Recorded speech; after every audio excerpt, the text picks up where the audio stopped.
those highs and lows are way more extreme. So I would keep that in mind. Just know that there's a roller coaster there. That's Eric Preisz, founder of Engramic. My name's Eric. I'm working on what can most easily be described as a research tool where I automate the mundane tasks and then I really focus on the thinking process for associate level work, entry level work.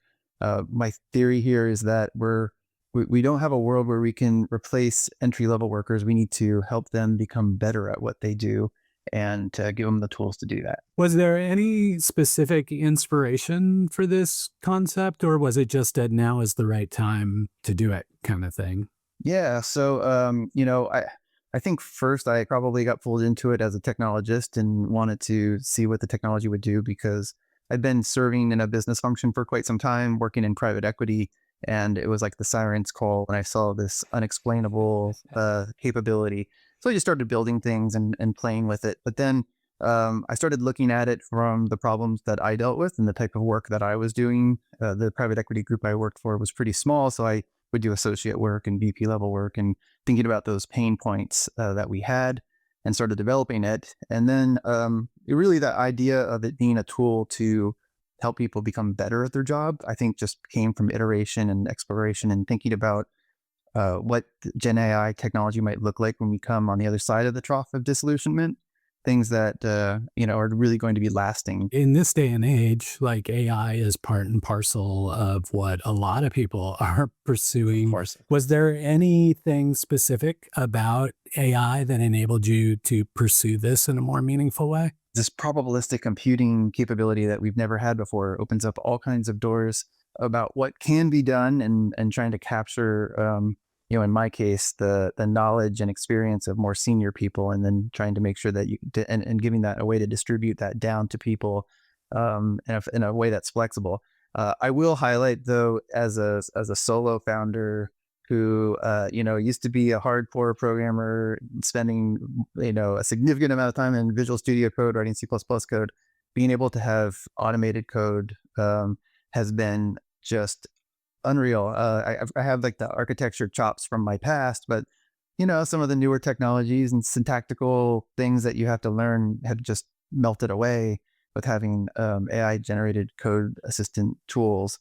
And so that actually is a huge game changer for me and others who, maybe I haven't spent the last 10 years as a developer as hands-on as I'm getting to now because of this. From my perspective, in my career trajectory, like over the past 30 years, it's all been about just get enough data, just aggregate enough data, and we'll figure out some way to derive value from that. And now it's kind of become a time where we actually have the technology to do something meaningful with those data sets at scale. So it's always nice to hear about other ways that AI is enabling founders to build interesting companies. Shifting gears a little bit, this isn't your first time around. Like, you've done your fair share of interesting things, both here in the community and with businesses. I often find startup founders tend to be the best peer mentors for other startup founders. So just based on what you've learned or what you're experiencing this time around, what's one piece of advice you would give to somebody who's either thinking about starting something or maybe has already begun that journey? Oh, that's great. I'm glad you asked that because I've got this burning thing to share on this topic, I think. So I've been in and around startup culture for a long time, and I kind of jumped into running small businesses after they were up and going. So I never actually embarked on like the 0 to 1 experience, but have, I helped like created Fantechy and other community things that were here and I've been around people, but I'm getting a chance now to do it firsthand. And I have to say, I never realized how high the highs are and how low the lows are, the extremes of what you feel while working on something. I've discussed this before, but when you really experience it and you build something and you have a great day, that sensation of wow, that was just amazing. I can't believe this is great. I'm going to change the world.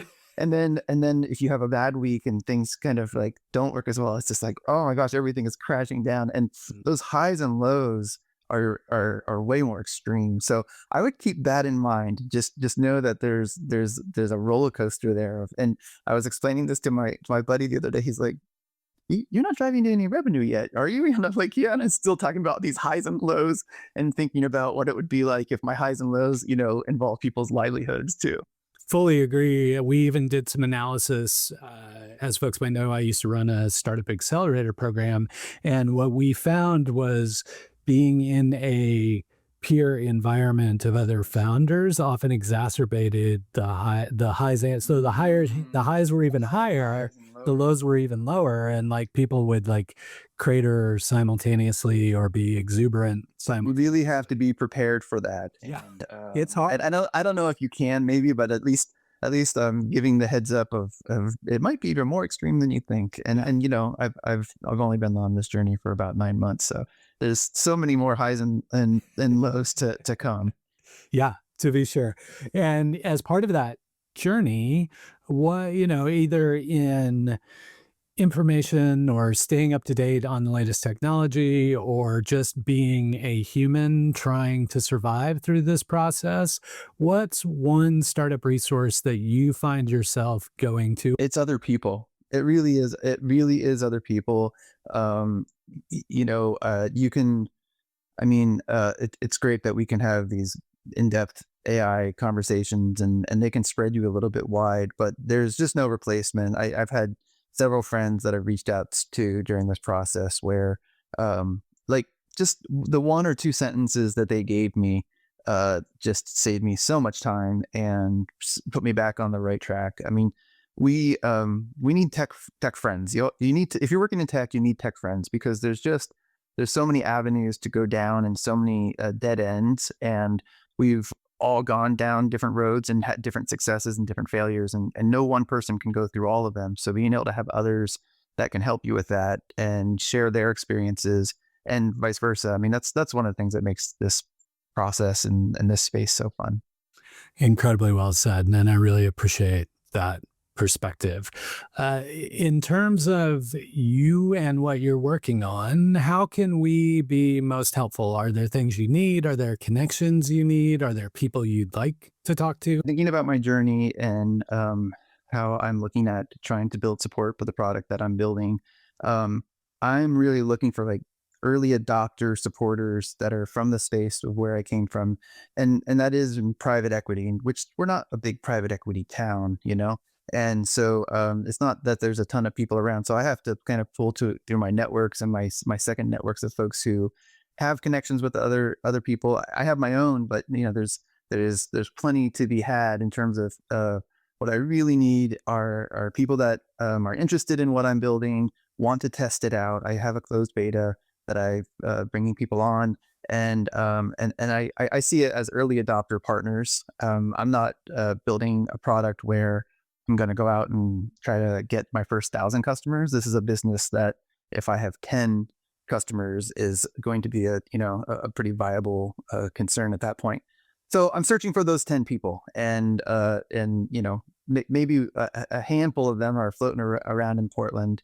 But I have to use my network of folks to try to reach the others that might be interested. So it's associate level work, it's investment banking, it's private equity, and maybe even dabbling into some legal as well in certain capacities. But that's the type of folks that if they're interested in the type of thing that I'm building, I would love to let them give it a try and see how we can make it better together.